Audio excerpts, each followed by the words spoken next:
Kidney সুরক্ষিত রাখতে যা কিছু খাবেন। কিডনি হলো মানবদেহের অত্যন্ত গুরুত্বপূর্ণ একটি অঙ্গ, যা শরীর থেকে ক্ষতিকারক টক্সিন বের করে দিয়ে শরীরকে সুস্থ রাখে। এই কিডনি ক্ষতিগ্রস্ত হলেই ধীরে ধীরে বিকল হতে থাকে শরীর। কিডনিতে কোনো ধরনের সমস্যা হলে রকমের মিষ্টি দিছে সে অজিদাদকের দোকানে এরকম মিষ্টি দেন, আর তা এর থেকে তার আরো বেশি রকম।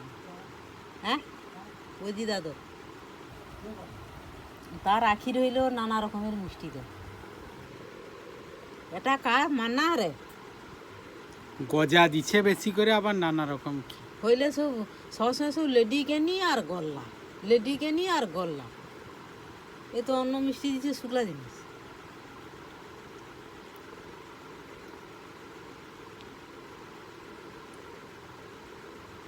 ওই তো তুলাই জিনিস।